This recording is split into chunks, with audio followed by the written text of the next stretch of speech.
안녕하세요. 김종업의 경제부동산입니다. 구독, 좋아요 부탁드립니다. 1년 단위로 소폭하락, 대폭등이 5년째 이어지면서 부동산 거품이 사상 최고치까지 치솟았습니다. 2010년에는 서울과 버블 세븐 등 수도권 일부 지역에 국한되었던 부동산 거품이 지금은 전국 단위의 모든 아파트와 평형으로 확산되고 있어서 대세하락이 현실화되면 엄청난 충격에 휩싸일 것입니다. 특히 강남을 비롯한 고가 아파트들이 아파트 무덤이 될 것이며 1, 2기 신도시와 광역시 고가 아파트들이 줄줄이 곡소리가 날 것이 확실합니다. 자, 어느 정도 심각한지 한번 보실까요? 집값 이상 징조, 전국 부동산 진짜 겁난다. 지금 효릿바람, 이 허리케인이 모든 부동산을 다 휩쓸어 가고 있네요. 부동산 대사하락 위험 순위, 과연 어디가 위험할까요? 지금 원 큰 거 100에서 20% 폭등한 곳이 어딥니까? 여기는 대폭 나갈 텐데 왜 대폭등했습니까? 바로 강남, 서울. 강남하고 서울하고 1, 2기 신도시 진짜 조심해야 돼요. 특히 1, 2기 신도시는 강남보다 비율은 훨씬 많이 떨어질 수 있습니다. 이따 보여드릴게요. 지역 최고가 아파트, 랜드마크 이런 것들 위주로 많이 빠지고 그 다음에 한 50% 정도 폭등, 대부분 수도권, 지방광역시 일부 지역들이죠. 여기는 폭락을 할 겁니다. 경기, 인천, 지방의 고가 아파트들이 해당되고요. 그 다음에 소폭 상승했던 곳들, 이곳은 하락 정도로 끝날 것 같아요. 경기, 인천, 지방의 저가 아파트.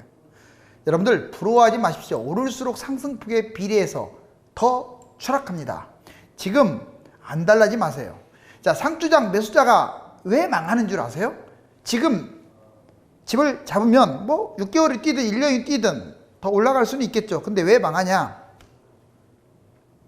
오르지 않은 아파트는 거들떠보지도 않아요. 이런 분들이 비교적 올라가기 전에 잡았어야 돼요. 자, 경기도 보세요. 수용성을 비롯해서 이게 돌아가면서 뛰었잖아요. 막판에 지금 고양시, 의정부시 결국 제가 뛴다고 했는데 막 날아가고 있네요. 김포시 이런데, 양주시, 파주시 이렇게 확대돼 가지고 결국은 다 뛰네요. 인천까지. 그런데 이런 데는 거들떠보지도 않다가 많이 뛴 다음부터 관심 가져요. 그러지 마세요. 이제는 미리 찍으세요. 자, 1000세대 넘고 여기에서 그렇게 멀지도 않는데 2억밖에 안 된다. 30평대가 또는 20평대가 대단지다. 오래됐어도 이런 것들은 반드시 또 올라갈 거예요. 가격이 치고 올라 매물도 없고 지금처럼 호가가 치솟는 걸 그냥 잡는 거야. 매물이 없으니까 그냥 가격이 실거래가 얼마가 됐는지 뭐 몇 년 동안 얼마가 뛰는지 그거 보지도 않고 망합니다. 잘 인내하다가 집값이 계속 오르니까 불안해서 그냥 잡아요. 특히 영끌 매수하는 30대가 많죠.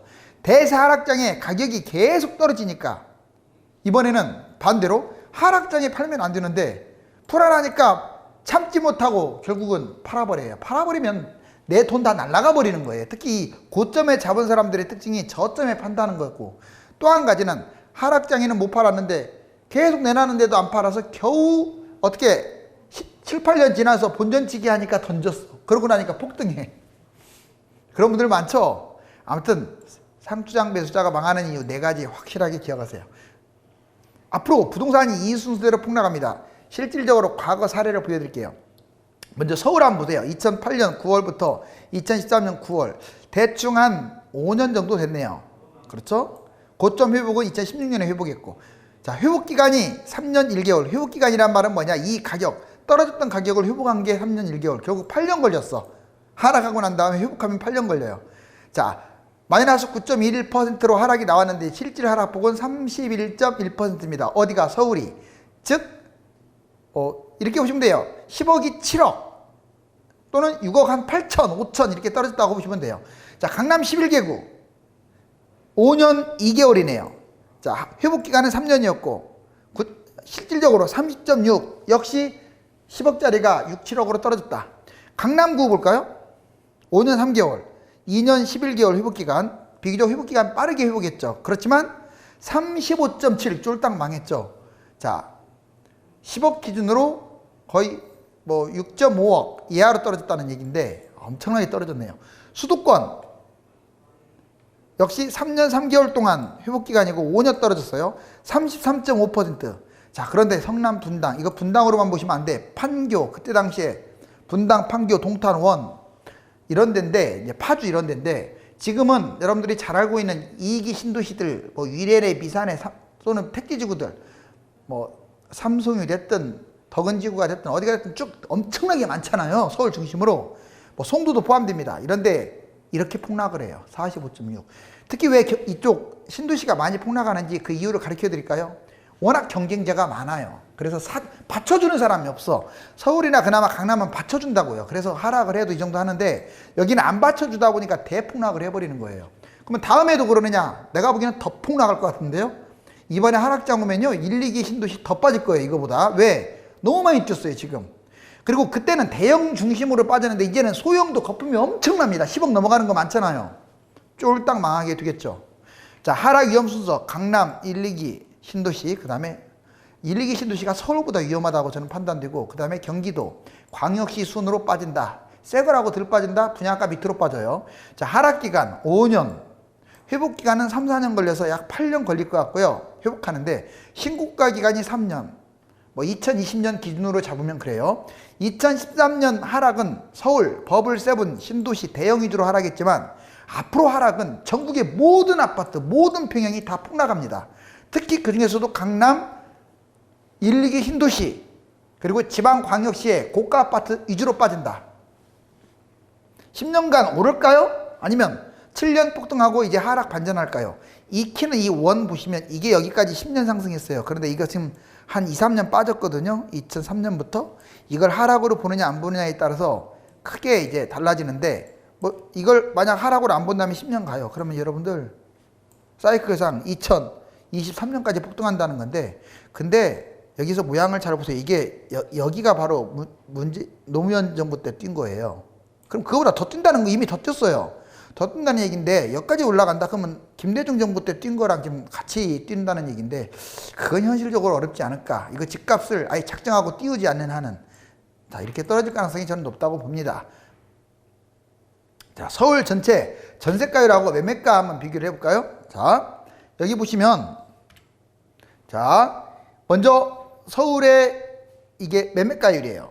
2003년부터 2020년 중요한 해 2013년 2010년 한번 해볼게요. 자 2010년부터 하락하기 시작을 해가지고 고점 찍고 쭉 매매가 2013년에 바닥 찍고 쭉 올라갔는데 지금 현재 여기에요. 고점. 전세가는 보세요. 오히려 이때 이렇게 떨어져 가지고 전세가율이 그러니까 집값이 뛰니까 전세가율이 낮아진 거죠. 자 이렇게 올라갔다가 지금도 보세요. 집값이 뛰니까 전세가율이 낮아진 거예요. 물론 전세가도 지금은 올라가고 있는데 이건 집값이 워낙 많이 뛰니까 전세가율이 따라가지를 못하는 거죠. 자 지금 현재 이 격차가 아주 많이 벌어졌습니다. 격차가 많이 벌어진다면 반드시 폭락을 하는데 지금 모양새가 폭락의 좀 모양으로 가고 있지 않아요? 자, 그 다음에 전국 아파트 매매가격 전주 대비 주간 변동률 퐁당퐁당이라고 여러 번 가르쳤죠. 17, 18, 19, 20년 8.2 대책, 9.13 대책 그 다음에 11.16 대책 그 이후에 6.17, 뭐 7.10 대책 계속 나왔는데 여기 보시면 크게 폭등하고 소폭 하락하고 크게 폭등하고 소폭 하락하고 이게 반복되는데 이 9.13 대책 이후에는 좀 많이 떨어졌죠. 이게 0인데 그쵸. 근데 12.16 대책 때는 거의 떨어지지도 않고 그냥 또 올라갔어요. 폭등했죠. 작년에는. 이게 지금 파란색이 수도권이에요. 어때요? 수도권 거품 되게 심하죠. 이번엔 지금 현재 여기 바로 여기 현재가 여기인데 제로 근처인데 아마 이렇게 내려갈 거예요. 자 이제 마이너스 됐는데 A로 완전 추락해갖고 대세하락으로 갈 거냐 아니면 내년 이제 올 겨울이죠. 1, 2, 3, 4 그때 빠져서 폭등할 거냐 이거는 확률적으로는 과거에 이렇게 뛰었기 때문에 B로 올라갈 가능성이 더 높다고 봐요. 이거는 정부가 반드시 집값을 잡는다는 조건으로만 떨어집니다. 만약에 또 올라가면 이거 안 잡는다고 보시면 돼요. 조금 걱정스러운 게 지금 지방 집값이 계속 뛰고 있는데도 가만히 있잖아요. 자, 그래서 좀 걱정돼요. 집값 잡을 의지에 대해서. 그런데 만약에 치게 올라가면 다 뛰기는 하지만 다 올라가지만 누가 더 많이 뛰느냐 잘 들으세요. 경기도, 인천, 지방의 중저가 아파트, 특히 작년, 재작년에 상대적으로 못 갔던 아파트 이런 것들이 날아갈 거예요. 그렇다고 서울이 안 간다는 얘기가 아니라 상대적으로 못 간 것들이 뛴다고요. 지방도 마찬가지예요. 중소도시에 못 갔던 곳들이 날아갈 겁니다. 그런데 만약 추락을 한다 그러면 누가 많이 떨어지느냐? 당연히 강남, 서울, 1, 2기 신도시. 자, 이런 아파트, 중고가 아파트, 중저가가 아니라 중고가 아파트들이 많이 뛰겠죠. 아니 떨어지겠죠. 여기는 중저가 아파트들이 많이 뛰고 그래서 이 시점에서 고가 아파트 잡으면 안 돼요. 당장 폐기할 부동산 대책. 지금 오히려 정책을 써가지고 집값을 띄우는데 일조하는 대책들이 있습니다. 먼저 가르쳐 줄게요. 다주택 중과세. 이것 때문에 매물이 안 나와서 바로 집값이 계속 버티고 있다. 지금 거래도 거의 안 된다면 원래 집값이 폭락을 해야 하거든요. 근데 버티고 있는 것은, 거래가 안 되는데도 버티고 있는 것은 다주택자들이 매물을 안 내놓기 때문에 그래요. 왜? 중과세 때문에 안 내놓죠. 한시적으로 지금 매물을 좀 내놨으면 좋겠어요. 그 다음에 중소형 가점제. 여러분들 왜 중소형을 가점제로 이렇게 해가지고 일반인들 가점 낮은 사람들은 아예 그냥 당첨 기회조차도 말살시킵니까? 이거는 오히려 정말 심각한 문제예요. 그거는 뭐 특공해가지고 그런 사람들한테 혜택을 주는 게 아닙니다. 나한테, 무주택인 나한테도 어떤 기회가 있다 이렇게 생각을 해야 사람들이 청약이라도 그 기대감을 갖고, 청약 가점이 낮더라도 기대감으로 집을 안 사지.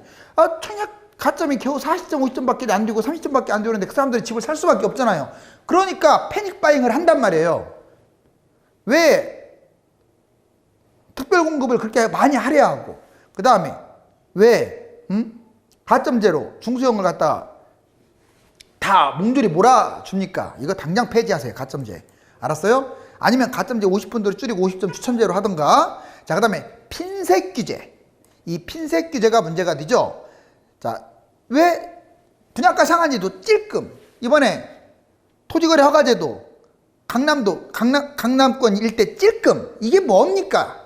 이 핀셋 규제는 집값 폭등을 시키는 거예요. 뭐든지 핀셋 규제하면 안 돼요. 그냥 때려버려야 돼. 전체를 다. 이렇게 나가야지. 핀셋 규제하게 되면요, 풍선 효과가 생겨요. 그 다음에 전세대출, 신용대출 왜 아직도 합니까? 이거 다 무조건 막아야죠. 이거 오히려 집값을 폭등시키는 원흉이잖아요. 폐기할 부동산 대책. 지금 부동산 매매 최고의 전략은 첫 번째, 부동산 좋은 조건, 즉 부동산 무주택, 1주택, 징검다리 보유, 현금 확보. 지금 여러분들한테 좋은 것은 무주택이 제일 솔직히 저는 이 시점에서는 좋다고 봐요. 그 다음 1주택자. 그리고 1주택자라도 징검다리 형태로 지금은 갖고 있다가 이걸 올인하라는 얘기가 아니에요. 하락장에 오히려 갈아타 버리세요. 더 많이 떨어진 걸로. 또는 현금 확보하는 것도 괜찮아요. 있는 집을 멀쩡히 그냥 팔라는 얘기는 아닙니다. 아파트는 그렇게 무주택으로 막 있는 게 능사는 아니에요. 자, 끌고 가되 너무 비싼 걸 끌고 가는 것보다 적당한 걸. 그다음 매주 시세를 모니터링 하세요. 한국감정원, KB리브원, 부동산 114 세 곳이 목요일에서 토요일까지 줄줄이 나오잖아요. 실물 경제 상황을 점검하세요. 금리, 주가, 유가, 환율, 질병 상황을 판단하셔야 돼요. 이게 다 부동산하고 관련됐어요. 정부 부동산 정책을 파악해. 이게 가장 별표 같은데요. 집값 하락 의지가 있는지 아직도 지금 이것 때문에 고민하고 있는데 말로만 하지 말고 제발 좀 하락시켰으면 좋겠네. 매도, 매수, 갈아타기. 조정장과 하락장 때 매수하고 갈아타기도 적극적으로 진행해야 돼요. 지금 상투장에서는 갈아타기라든가 매수를 하면 안 돼요. 세계 경제 흐름도 중요합니다. 생산율, 생산, 소비, 수출입, 고용, 투자, 부동산 세계의 흐름. 이것을 파악하게 되면 놓치지 않아요. 자, 여기 보세요. 전국과 수도권 집값 거품 심한 거 답을 보여드릴게요. 자, 지금 여기 이쪽으로 갈수록 매매가가 높다는 거고 이리 갈수록 전세가가 높다는 건데 지금 원친구시 가장 거품이 심해요. 세종 여기 보세요. 대전, 그 다음에 서울, 그 다음에 경기, 대구, 아무튼 인천, 아무튼 이쪽은 심해요. 특히 그나마 서울, 경기도는 수도권이니까 이해가지만 세종, 대전은 잡으면 여러분들이 잘못 잡았다가는 난리 날 수 있어요. 나중에 막 추경 매수 하지 마시라고요. 자, 대구도 마찬가지고요. 지금 광역시가 전반적으로 거품이 심하고 그러면 수도권 어디가 심하냐? 답이 나왔네. 수원, 과천, 부천, 성남, 광명 이 도시들은 아주 거품이 심해요. 입지에 비해서 거품이 심하다 이거예요. 이해 가셨죠? 자, 상대적으로 그 다음 거품이 심한 게 하남, 용인, 의왕, 구리. 좀 강남 성향이 강한 곳들이 심한데 특히 원친 곳들은 조심하세요. 여기에는 안 나와 있지만 1, 2기 신도시가 제일 위험해요. 여기에 들어가요. 다 1, 2기 신도시. 여기에 들어간다고. 1, 2기 신도시. 경기도라고 해서 같은 경기도가 아니에요. 서울보다 거품이 더 심해요. 서울 아파트 평균 청약 경쟁률과 평균 당첨 가점. 여기 보시면 연도별 서울 아파트 평균 경쟁률 추이가 나오죠. 옛날에 2001년 때 61.5까지 됐어요. 자, 그러다가 쭉 떨어져갖고 2.6, 7, 8 이때 집값 폭등장에도 24.5, 2.1, 7.0밖에 안 된대. 여기 보세요. 68.0. 자, 2000 지금 17, 18, 19, 20 왜 이렇게 올라간 줄 아세요? 물론 집값 뛴 것이 가장 큰 원인이에요. 근데 두 번째 이유는 쓸데없는 특공을 막 만들어서 그래요. 아니 미쳤다고 특공을 왜 자꾸 무슨 뭐 생애 최초 신혼부부 특공 해가지고 정말 연병들 하고 있는 거죠. 왜 특공을 만들어요? 자, 대부분의 사람들한테 기회를 줘야죠. 물론 가점이 높은 사람들 인정합니다. 그런 사람들은 50% 그냥 하면 돼요. 나머지 50% 가지고 일반인들 무주택이든 1주택이든 세대 주든 세대 원이든 다 하게끔 만들어야 하는데, 자, 일부 사람들이 경쟁을 하다 보니까 이렇게 세지는 거예요. 제 말 틀린 거 하나도 없습니다. 지금 패착이에요, 패착. 부동산에 A, B, C도 모르는 정책을 내놓은 거예요. 여기 보시면 실제가 나오잖아요. 얼마나 심각하면 60점 초과 70점 이하, 56.9. 지금 대부분이 60에서 70점 사이예요. 그 다음에 50에서 60점. 이것도 특공이나 해당되는 거겠죠.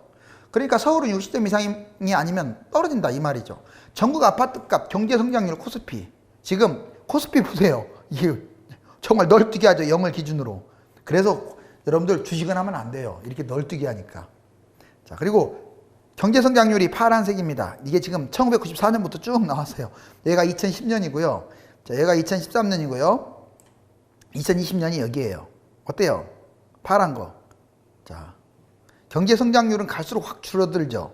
근데 이제 이게 전국 집값입니다. 예전에 2000년 1년에 때 많이 뛰었다가 그 다음에 2007, 8년 때 또 많이 올라갔다가 또 최근에 이렇게 올라갔죠. 그리고 여기까지 지금 올라온 상태입니다. 전반적으로 경제 성장률에 비해서 전국 집값이 너무나 많이 뛰었고요. 그 다음에 코스피 지수는 전체적으로 널뛰기만 신나게 기분만 좋았지, 지금 10년만 놓고 본다면 가장 저평가되어 있는 게 코스피다.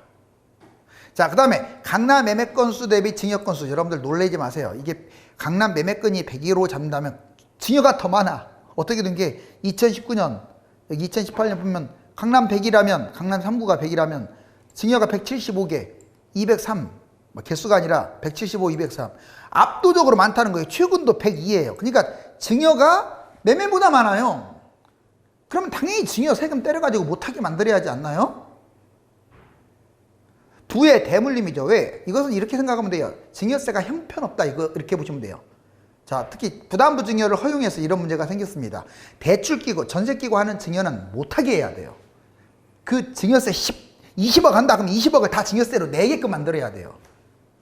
여기 보시면 강남 3구 증여 건수 실제로 나오잖아요. 여기 지금 1000건이 넘었어요. 이게 8월 달에 2020년 1000건 넘었어요. 강남 3구 지금 거래도 안 되고 있는데 어마무시하지 않나요?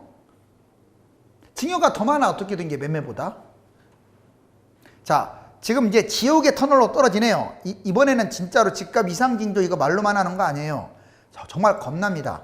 그것도 전국 단위로 겁난다는 거예요. 이제는 안전지대가 없어요. 꼭 안전지대를 찾아라. 그러면 덜 뛴 것들은 안전지대예요. 폭등한 것들은, 또 가격이 비싼 것들은 많이 떨어집니다. 정부는 지금이라도 부동산 하향 안정화를 서서히 유도하여 급작스러운 충격에 대비해야 할 것입니다. 하지만 지금까지 그래왔듯이 말로만 부동산 정책을 펼친다면 거품이 더욱더 커지면서 급기야는 뻥 터질 것입니다. 내 집 마련이든 성공투자든 부동산으로 수익을 얻고 싶은 분들은 네이버와 다음 1000만명 부동산의 꿈 카페에 들어가서 전화번호를 보고 유료 상담을 받기 바랍니다. 유튜브에서 김종갑의 성공재테크 구독도 부탁드립니다. 감사합니다.